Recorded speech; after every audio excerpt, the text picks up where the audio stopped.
When Elise and Barry set off on their honeymoon, they were relaxed, knowing the kids were safe with family. But little Bobby was attacked by the person entrusted to care for him and almost lost his life. 10 years on, his uncle is about to get out of jail, and that terrifies the Webbers. Mashed banana, mashed banana. Mashed banana, mashed banana. Prepare for Bobby Webber to steal your heart and break it at the same time. Woo! Oh, you must wear out Mum and Dad, do you? More? What's the next one after the banana? That's it. Because this little man would have been a happy, healthy 11-year-old had it not been for his uncle, Andrew Nolan. I've always said it. It was murder. Bobby died that night. What he done to our son is unfathomable. Like, the injuries he inflicted is, it's a disgrace. He shouldn't be allowed out at all. He should stay in prison where he is. He's a monster. He is a scary person. Bobby's fight to live began when he was just 7 months old. We got the phone call in the middle of the night saying, Bobby's sick. And I said, what do you mean? And they said, we're at the hospital, Bobby's really sick. Parents, Elise and Barry, were away interstate on their honeymoon. Family were babysitting their children. And I said, put the doctor on the phone, because I couldn't get a straight answer as to what was going on. And when the doctor got on the phone, he said, Mrs. Webber, you'll be lucky to make it back in time to see your son alive. The only adult with Bobby at the time was his aunt's boyfriend, Andrew, a cabinet maker who Elise and Barry had known for a decade and had no history of violence. The doctor came in and said, we believe your son's been abused. And I said, no, he was with family, there's no way. Bobby's tiny body was broken in too many ways to count.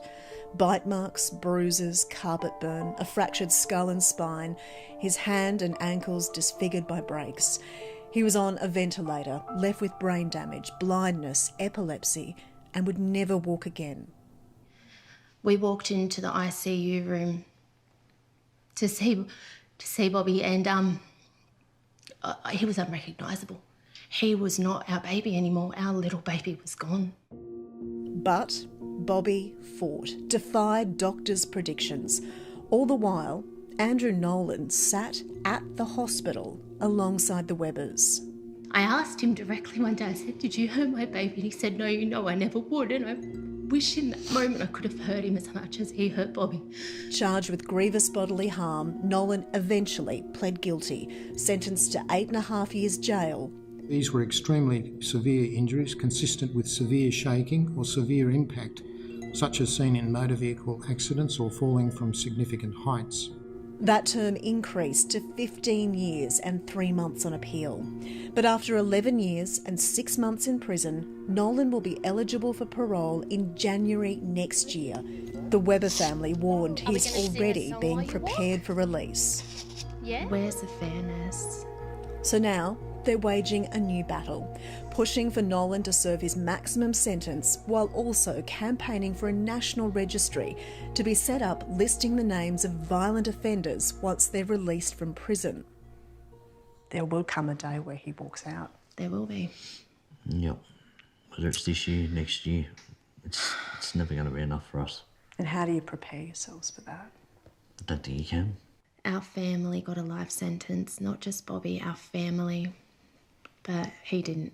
And serving that sentence alongside her family, big sister Olivia. The screaming, the crying, not knowing how to fix it, sitting with him for a long time. It's not the normal life of a 15-year-old. It's frustrating because I need my alone time, but also that's my brother and I need to be there for him. And Bobby adores Olivia being there. You want Love Shack? Yeah. Yeah? No.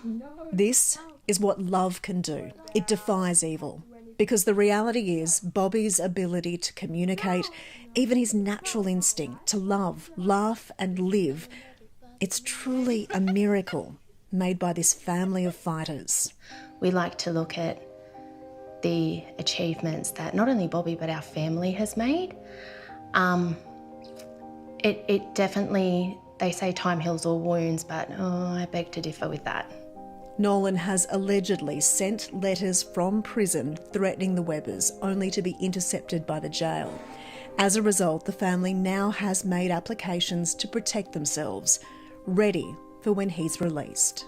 Still to this day, I thought, that poor family, that poor baby. And then you go, oh, hang on. Your family. That's my family. Your baby. That's my baby. Tell you what, the sentences in this country are too often a joke. And if you'd like to support the family, you can sign their petition. It is on our website. It's at 65,000 signatures. Let's hope tonight we can double that.